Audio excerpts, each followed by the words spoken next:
Hello, welcome to East Ayrshire Council's budget presentation. The Council has now set out its proposals for its budget next year, and we are presently consulting on those proposals, and we want your views and comments. At this stage, all of our proposals are on the Council's website, and I would urge you to take time to look at these. And there is also a short survey through which we'll be able to get your reactions and thoughts and suggestions. Before looking at the proposals, though, it may be helpful for you to hear from the Council's Executive Management Team on the figures we're working to, some of the planning assumptions we're making about next year, the challenges we face and the changes we're making, and on how you can get involved.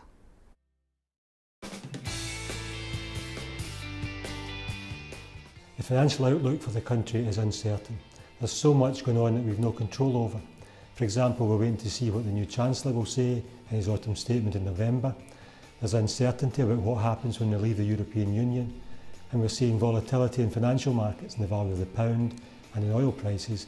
And of course, we're waiting to see how the Scottish Government will allocate the funds that we'll have available next year. All of these things affect how much money there will be for our services.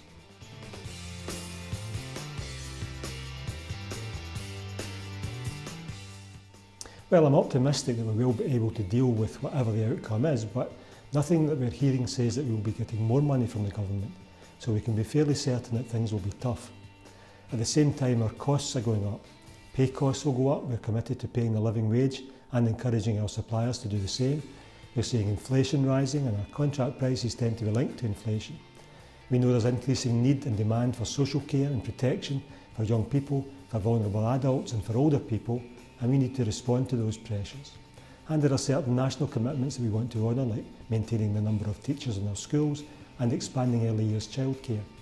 So if our costs are going up and our government grant is coming down, then that means we have a gap that we need to close by finding savings. In March we calculated the gap would be £9 million, but a lot has changed since then.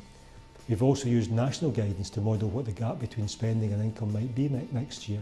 And that brings out a range of numbers from a best case of £9 million to a worst case of £22 million. We made a number of financial planning assumptions for 2017-18. The first one being that the significant reduction in Scottish Government grant, which we saw for 2016-17, won't be repeated. Last year we lost around £10 million in government grant, and for this year we're assuming that's a one-year only adjustment and won't be repeated for 2017-18. Last year as well, the Scottish Government increased funding for health and social care budgets by £250 million for Scotland, and our share of that was £6.2 million. Again, we're assuming that will be consolidated for 2017-18 and will be repeated. Fees and charges we expect to go up by at least 2.5%, but services are free to look at their costs and the market they're operating in and increase by a higher or lower amount than that. Initially, we had assumed we would be able to increase council tax by about 5%, which is £2.5 million extra income for the council. The Scottish Government, however, have capped increases to 3%, which would be about £1.5 million extra for 17-18.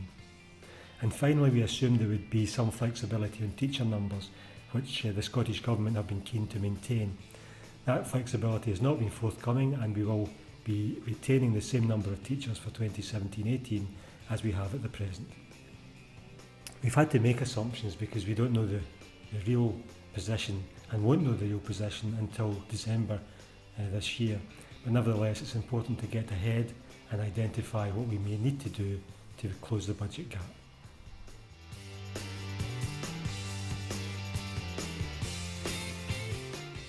In East Ayrshire, we're proud of our health and social care services. People who use these services and external regulators tell us that they're really high quality. In recent years, we've been working hard towards the integration of health and social care services, and we're seen as one of the leaders in that field in Scotland. What we're trying to do is to make sure our children get the best start in life, to make sure that people get good information about health when we provide services, they are of high quality, and also that we address any inequalities within our communities. Very recently, we've been out going round our localities, our local communities, and speaking to people about what their priorities are. and that's been hugely rewarding in listening to people who work in communities and people who live in communities about how we can improve things. Like every other area in Scotland, we have a number of challenges. We have more people who are looking for our services and there are less resources available to deliver these services. The scale of the challenge is that just doing things better, getting more efficient, won't actually meet the challenges. We need to do things differently. We need to do things to make sure people still deliver the important outcomes I said earlier, but can do that within the resources available. So over the next few months, we'll be speaking to people about how we can do that. We'll be working alongside the Council, we'll be working alongside the NHS Board to make sure that we can continue to deliver the best possible services for the people of East Ayrshire. We want to listen to any comments that you can give to us. We want to hear that, and I hope you see that reflected back in the proposals that we bring forward.